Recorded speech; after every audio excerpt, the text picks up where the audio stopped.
আরে বেটা তুমি বাইরে যাচ্ছ, এখনই আয়তুল কুরসি পড়ে নাও, তাহলে তোমাকে আর শয়তান ধরবে না। ঠিক আছে মা, আমি এখনই পড়ে নিয়েছি, এবার আমি চলে যাচ্ছি। আরে সোজাই বাজারে গেলে আমার অনেক দেরি হবে, একটা কাজ করি এই শর্টকাট দিয়ে আমি যাই, তাহলে আমার তাড়াতাড়ি হবে।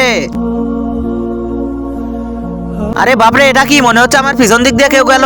আরে বিকেল 3টা বাজে গেলে এখনই আমার ছোট ভাই কেন আসতেছে না? একটা কাজ করি, একবার ফোন দিয়ে দেখি।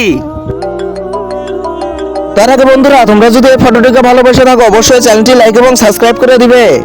আরে তোর জন্য অপেক্ষা করতে করতে আমার অনেক সময় পেরিয়ে যাচ্ছে, তুই তাড়াতাড়ি কোথায়? এখনই তাড়াতাড়ি আয়, না হলে তোকে আমি ছেড়ে চলে যাবো। আরে ভাই আমি এখনই আসতেছি। ঠিক আছে। আরে তোর আসতে এতক্ষণ লাগলো কেন? আমি তো ভেবেছি তুই বাড়িতে চলে গিয়েছিস, কিন্তু এতক্ষণ কেন লাগলো? আরে ভাই প্রাইভেট পরে বাড়ি থেকে ডাইরেক্ট তোমার কাছে আসতেছি, এজন্য দেরি হবে দেখে আমি শর্টকাট রাস্তা দিয়ে চলে আসলাম। আরে এটা তুই কি বলতেছিস? শর্টকাট রাস্তা দিয়ে কেন আসলি? ওখানে তো ভূত প্রেরত থাকে, তোর তো আবার কিছু হয়নি। আরে ভাই না, আমার কি হবে? আমি বাড়ি থেকে বার হওয়ার সময় আমার মা আমাকে বলেছে আমি আয়তুল কুরসি পড়েছি, এজন্য আমার কোনো ক্ষতি হয়নি, কারণ একমাত্র আল্লাহই আছে আমাকে সাহায্য করতে পারে।